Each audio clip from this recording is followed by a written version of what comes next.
Makakasama na natin live dito sa studio ang mga taga-Pilipinas Super League po mga kapartner para maipaliwanag pa sa atin ng lubusan itong Pilipinas Super League, lalo na yung kanilang ongoing para sa national finals at yung upcoming naman na PSL Global Championship Challenge 2024. Ang commissioner po ng PSL, si Alan the Triggerman Kaidik, at ang Deputy Commissioner na si Jerry Mr. Cool Esplanay. Makakasama natin dito. Siyempre si Commissioner muna natin, pabatiin natin ngayong gabi. Good evening sa lahat ng televiewers and also to you, Admar and Jason. Ayan. Magandang gabi po sa ating mga taga-subaybay at good evening, Admar and Jason. Okay, siguro unahin ko na si Deputy Commissioner kasi kaninang umaga kami ni Commissioner Alan. Sige, may paliwanag lang natin itong mechanics dito po sa Road to National Finals kasi ang alam ko parang ilang lugar pa lang sa Pilipinas ang tapos na regional finals po, DepCom.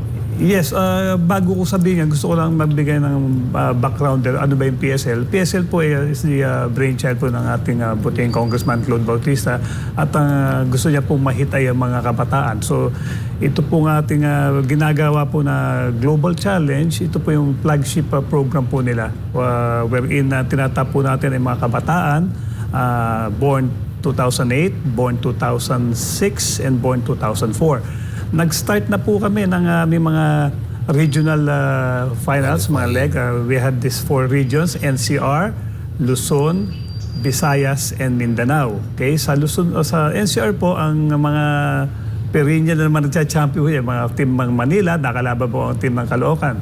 Okay? Pagdating naman po sa Luzon, nag-champion po dyan sa different divisions. Nandiyan po si Tarlac at si Cavite. Okay? At sa Mindanao naman po ay mga nag-champion po dyan, mga taga Davao Occidental, Davao City, and Misamis Oriental. No? So ito po yung aming Visayas region leg ay ongoing pa po. So at this point in time ay medyo nantiduan po sila sa elimination at magkakaroon ang finals po nila is this coming July 1st. Kapansin-pansin ba yung mga lugar na malimit nakakapag-produce ng mga sikat na basketballista, kung sino-sino din yung mga naging kampiyon sa inyo? Halimbawa, sa Davao City, sa Davao Occidental, dito sa pero hindi ko narinig yung Pampanga kasi ang alam ko Pampanga, powerhouse talaga yung Pampanga. Maraming mga dyan, di ba, sa Central Luzon area? Well, pag sinabi niyo pong Pampanga, kasama po sila sa Luzon leg pero unfortunately, 3 po yung lumaban sa kanila sa finals. 3 beses din po naging second place runner po. Well, ito pong ang ginagawa po ng PSL, nakikihook up po kami sa mga prominent groups and clubs ng bawat region na kung saan sila po yung pinupuntahan at nagpapa-tournament na malaki. So pagdating po sa mga talent, kahit po saan saan lugar po sa isang region, basta po yung club na yon ang may hawak, talagang sinasalihan ng iba't ibang mga clubs din at ibang mga grupo na for this instance po yung pong Luzon, Visayas, and Mindanao, mga talagang mga grupo po talaga pag sila po nagpaliga talaga po dinadayo sila. Dagdag ko lang, tulad may mga teams kasi na sumali na galing sa school base, like yung nag-champion sa isang division sa NCR, yung UST Juniors team. Alam ko sa Mindanao, yung Davao City, isang I don't know if it's the Ateneo team na nag-champion. So meron naman ding mga selection na mga galing dun sa bayan na yon, at meron din namang yung club teams nga na sinasabi ni DepCom Jerry. Kaya kung makikita mo yung talent, marami yan kung saan-saan nanggaling. And for sure, hindi naman kayo mahihirapan, no? Kasi pag sinabi mong basketball, ito talaga yung pangunahin na sports na kumbaga kung mag-oorganisa ka, kahit nga inter-barangay, mabilis kang makakapagbuo ng mga teams, di ba? Totoo yun, totoo. Kaya nga excited kami na maumpisahan itong, kasi first time itong gagawin ng PSL. Kaya kung sino ang magcha-champion dito, ay malaking karangalan talaga na makapag-represent ng Philippines para dito sa ating Global Challenge this coming July. Commissioner, ilang laro, halimbawa sa isang team para dito sa Road to National Finals, mula regional, mga ilang laro yan na dapat sure na makakapasok talaga sila sa national finals? Naglagay kasi kami ng, sabi ko nga kanina, yung regional qualifying, parang we acknowledge an organization or a club team or a group na nagpapaliga, and then i-acknowledge lang namin yon na parang malalagay doon is road to PSL Global. Kung sino magcha-champion doon will represent that city or municipality para sa aming regional finals. Pagdating naman ng regional finals, nilimit namin sa at least 8 regions o 8 municipalities ang maglalaban-laban para mabilis lang yung turnover ng kasi hindi natin pwedeng patagalin itong liga na to dahil nga malapit na para dun sa global. So depende kasi sa number of participants. Tayo ba mga 10 games, sunod-sunod nilang papanalunin? Hindi naman kasi one round robin nagbavary kasi yung format dun sa number of participants. Like halimbawa, merong group 2008 born, 6 lang ang sumali. Sa born 08 naman, 8. So magbavary ngayon yung format. Pwedeng i-double round robin, pwedeng i-split into 2 groups. Basta in the end, magkakaroon ng crossover semifinals at saka yung finals afterwards. So ganun yung nagiging format nung namin, yung regional qualifying into regional finals. Pagdating dito sa national finals na gaganapin sa July 7 hanggang 11 dito sa Manila, ang dinivide namin sila sa 2 groups, no. Group A, ang pinagsama namin doon yung champion ng NCR at saka champion ng Visayas. Tapos isinama namin doon yung runner-up ng Mindanao at runner-up ng Luzon. Pagdating naman sa kabilang grupo, sa Group B, yun naman champion ng Mindanao at champion ng Luzon ang magkasama. And then yung runner-up ng NCR at runner-up ng Visayas na nandun. So, they'll play 1 round robin. After that, top 2 will meet on a crossover semifinals.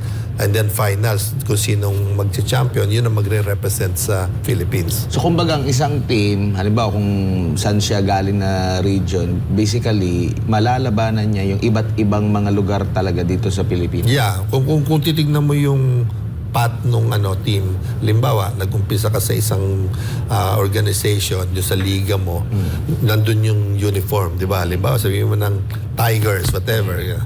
Nag-champion ka, pumakyat ka sa regional finals, so magiging, kung ano yung represent mo, Davao City Tigers, Davao City na yun nandito. And then kung mananalo ka sa regional finals, Mindanao na yung dala mo. And then pagdating sa finals, yung Philippines na ang dala mo. May may category. Commissioner, paano po ba nabuo yung mga teams na magko-compete po dito para sa mga liga po natin? Kasi you mentioned kanina, may school-based. Yeah. Meron po ba rin mga community-based na binubuo? Paano sila sumali dito? Merong yung nagko-qualifying sila, merong nagsiselection doon sa umpisa sa yung regional qualifying namin. Pag kinapos na sila sa oras, dahil nag-start kami dapat January hanggang May, di ba? Yan yung window namin for the regional qualifying and regional finals. So, syempre, minsan may mga conflicts sa ibang liga, may conflicts sa school. So, nag-a-adjust kami sa format, and doon sa pagpili ng players, magbavary yun. Pwede silang mag-selection, pwede naman silang mag-qualifying. Whoever wins in that qualifying, yun ang magre-represent. So, nagdepende sa area. And ang nakaganda nito, sir, kasi yung mananalo po dito sa national, yun yung magre-represent sa Pilipinas. And knowing sa Global Championship Challenge 2024, madaming bansa ang magko-compete dito. May USA, UK, Italy, at Canada. So, paano yung magiging sistema nito, sir? Bali, yun nga, we have invited actually 6 countries na magpa-participate dito. Yung born 08, 4 na teams lang sila. So they will play double round robin. Yung 06 at saka 04, 6 teams naman sila, 6 countries. So they will play 1 round robin. And then magkakaroon ngayon ng mga, depende sa placing, 1 versus 4, 2 versus 3, mga ganon. So para ma-determine natin kung sino ang lalaban sa semifinals. This is only a 1-week tournament. So parang we're looking at like 5 days lang, ano. There's a possibility na ang teams pwedeng maglaro ng 2 sa isang araw. Parang style ng palarong pambansa ba? Parang ganon. At sir, paano po natin hinahanda? For example, may nanalo na for the national. Paano natin hinahanda itong mga players natin para maging competitive internationally? Sila yata yung may maraming games. Oo. Wala pa, kung halimbawa, kung galing sila Mindanao, galing sila Visayas or Luzon or NCR, sila yung may maraming games compared dito sa talagang sila yung Bugbog na bugbog. Well, we give it to them. Hindi naman namin pwede kasing anuhin na yung Philippine team. Kasi kami nagpapaliga, di ba? So, as much as possible, we want to be fair to everyone. So, yung from day one, yun nga, from the regional base hanggang umabot sila sa national, yung mga teams sila magpe-prepare diyan ng may support lang ang PSL in terms of pag nag-champion, we give trophies, we give incentives, yung cash incentives, pero in terms of preparation, sila talaga ang diyan. Kay Sir Jerry, kung sino ba yung nanalo talaga dun mula sa Mindanao, Visayas, Luzon, sila lang yung mga players din ang maglalaro all the way. Halimbawa kung papalaro sila na manalo all the way, hindi na yun pwede baguhin ng team. Yun lang talaga sila ang pwede. Wala na magbabago sa lineup. Well, it's the option nung team, Champion team. ng champion. Parang sa palarong pambansa, wherein yung mga naglaro sa certain region, okay, for example, sa NCR region, and merong isang nag-champion, option niya kung talaga yung pinakabuong team is the one who's gonna represent for the national. Pero pwede naman silang kumuha ng ibang players na naglaro within the region din naman nila. Region, yeah. Okay, for example, kunin lang nila yung may core silang 8, 6, tapos kukuha sila ng pandagdag sa mga ibang nakalaban nila. Siyempre, may nakalaban sila nagagalingan din naman sa pwede natin kuhanin to para to boost the lineup. Pwede naman po yun. Yeah. Baka may dagdag ka pa doon. Kasi may mga questions kasing lumabas before na pwede bang yung naglaro sa Manila na-eliminate, pwedeng i-reinforce yung nag-champion sa Mindanao. So we limit it muna dun sa within the range lang ng regional base. Dun lang muna. Kasi magkakaroon ng magkakagulo talaga pagka medyo pinayagan namin yon. And then syempre, through the years, next year we will improve it. Kasi ngayon nga, dahil parang pilot namin tournament, so talagang pinag-aaralan namin mabuti kung saan pa yung pwedeng ma-improve sa susunod na liga. Sir, yung sa mga teams sa international, nababanggit nga na hindi ito mga foreigner, yung pangalan lang nila yung foreigner, yung kung saang lugar sila, pero sila ay mga Pilipino din. Yes. Totoo yun. Bali, meron, alam mo naman sa abroad, ang mga Pilipino, mga Pinoy, mahiling nga sa basketball, talagang yan ang nila parang pastime nila basketball. Para sila, nagpo-focus sila sa mga paliga, and then yun na nga, dun kumukuha ng mga players na magre-represent dun sa bansa nila para magrepresent dito sa PSL. Sir, curious lang. Sa PSL po ba, maliban po dito sa mga liga na ginagawa po natin, meron po ba tayong mga trainings, especially for the kids, para ma-prepare sila, maihanda sila sa another level naman po ng paglalaro? Especially sa mga professional basketball. Kasi ang edad nito ay under 20, under 18, di ba? Oo, baka may mga programa ang PSL. Yeah, meron. Yes, nabanggit ko kanina, ito yung flagship program ng PSL. Pero meron din kami mga tournaments, mga professional tournaments. Katatapos lang po nung aming President's Cup na natapos po noong June. no? Nagsimula nung November, wherein marami pong sumali na mga different na clubs. Then after this global challenge, meron pa po kaming gagawin na Commissioner's Cup, wherein ang hihitin naman namin ay mga players po sa mga probinsya. Kami naman ang pupunta, regional tournament ito. So, magandang platform to sa mga lahat ng mga kabataan kasi lahat ng ages natatap namin para mabigyan sila ng pagkakataon to showcase their talent. At syempre, alam mo naman, yung mga scouts na nandyan, kailangan nakikita sila, especially itong global, magandang platform to kasi yung mga players po sa abroad, siyempre, minsan pinupunta na scouts yan, makakapunta sila rito para hindi na kailangan lumipad ng mga scouts dito, maglalaro na sila. Kasi alam niyo naman, may mga iba ron na nangangarap din na mag-aral, maglaro dito sa atin, sa Pilipinas. Wala tayong limit sa kung ito bang mga players na ito ay nakapaglaro na sa professional. Wala namang ganun. Wala naman so far. Basta you're talking about the global, wala. Basta actually 20 years old, wala naman sigurong naglalaro pa sa professional level sa sa kanilang bansa. But ang requirement lang naman talaga dito is yung sa age at saka yun sa yung may bloodline na Pilipino. Commissioner, kunin ko na lang din yung komento ninyo. Kumpara sa ilang dekada na at ngayon, kamusta yung natin sa basketball? Mas gumanda ba ngayon?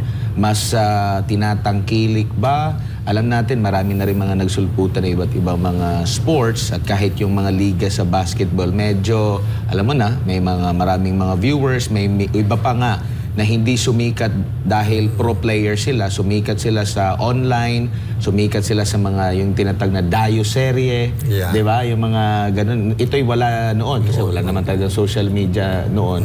So ito ngayon, may ibang platform naman na sumisikat yung isang basketball player pero sa ibang pamamaraan, hindi lang yung sa talagang alam natin na PBA na pinakalumang liga natin dito sa Pilipinas.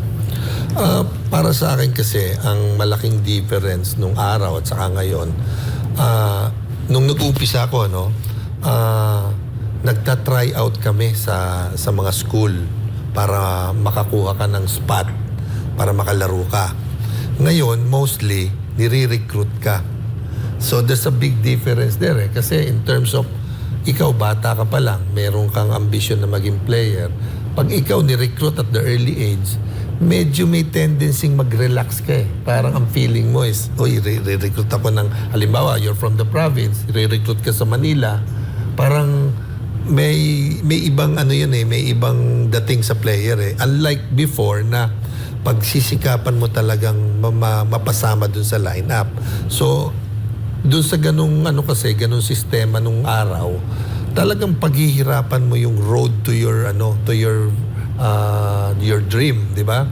Talagang makikipagbasagan ka ng mukha ng ilong para lang technically sweat and blood ang mampuhunan mo. Lately, sad to say, at the early age, kahit high school, elementary pa lang, they're offering left and right na And that's good for the family, the player, but somehow may konting negative effect sa tingin ko. Kasi hindi naman yata lahat ng mga nagre-retiro sa basketball ay nananatili sa mundo ng basketball. Yung iba hindi pinapalad, hindi sila yung iba nagko-coach, pero yung iba it's either negosyo, kung papalaran sila na malaki yung kanilang naipon, pwede talaga silang makapag-negosyo. So kailangan pa rin talaga yung kung ano yung nakuha mo sa pag-aaral mo, lalo na sa college, pero minsan doon na nare-realize, tama, dapat pala tinapos ko yung di ba? Correct. Yes. Tsaka isa na ba on the positive side nung panahon kasi namin, isa lang ang amateur team the PABL, Philippine Amateur Basketball League. Then after that, akit ka sa PBA. Ngayon, kung magtatagal sa PBA, well and good. Pero pag hindi, wala ka ng bababaan. Bababa ka lang sa mga piyesta-piyestahan, pakakainin ka lang. Ngayon, in terms of livelihood, ang dami. Di ba? pagkatapos sila, for example, after the PBA, hindi sila naging successful, meron silang nabababaan na mga iba't ibang mga liga. Diba? Dito na si PSL na makakatulong. At siyempre, yung mga homegrown naman na nagbabalak din, ang dami nila ng mga springboard, mga stepping stones para masanay sila, malinang ng usuin ka ng talento papuntang PBA. Unlike before, kailangan super galing ka. After that, wala na mangyayari, tapos wala ka nang bababaan. At pag nandun ka na, kailangan i-maintain mo. Pag hindi, wala ka nang pupuntahan. Mas mabilis ang turnover ng players ngayon sa nakikita ko. Maraming ang opportunities, left and right. Pero parang ang bilis, ang span ng karir nila, masyadong maiksi. Except for syempre, the so-called superstars na nandun talaga sa elite league, ano? Pero other players, makikita mong it's either sa injuries o kaya, yun nga, sa bababa sila sa ibang liga. So medyo nagkakaroon ng nagkakaroon ng problema kung hindi mo talaga siseryosohin yung paglalaro mo. Dahil kung talagang pinaghirapan mo yun sa umpisa pa lang, doon ka tatagal Doon ka tatagal para sa akin na mamahalin mo yung trabaho mo, aalagaan mo yung katawan mo, tsaka yung focus nandun. Ngayon kasi ang dami ng mga distractions di ba? Yung left and right. Social media, daming konting ganito lang. May pumapatol na rin sa mga di ba? Different kinds of distractions Pero Commissioner, ang basketball dito sa Pilipinas talagang lumang-luma na. Meron ka bang nakitang... Kasi magtataka yung mga Pilipino na napakahilig natin sa basketball, yet hindi pa talaga tayo nakakapag-produce. Kasi yung parang pag sinabi mong basketball, pinakamataas talaga is makapasok ka sa NBA. Yes.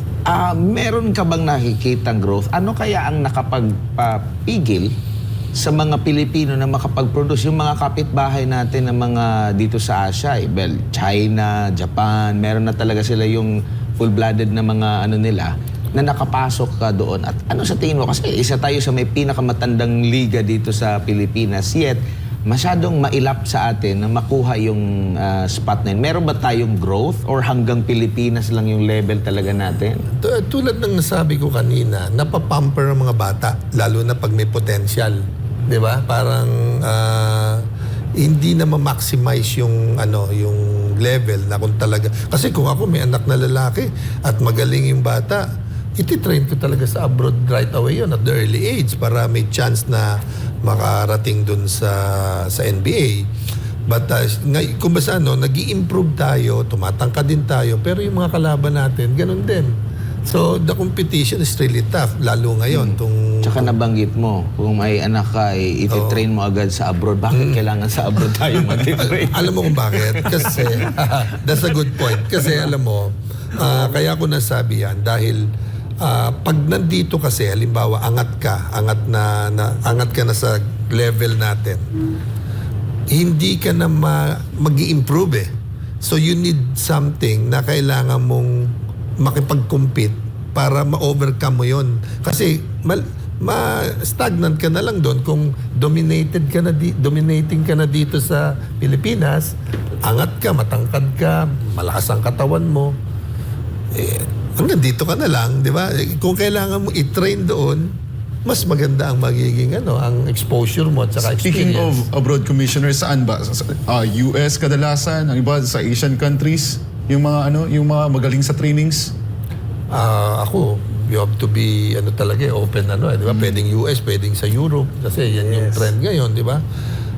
Kung saan mas magandang, kung saan babagay yung anak mo yung skills niya, yung skill level niya, doon mo dalhin, di ba? Para Kay Sir Jerry, anong nakikita mo na meron bang magandang naidudulot na para na rin mga sa ibang mga hanay, malimit tayo mag-produce ng mga worker para maging OFW, di ba?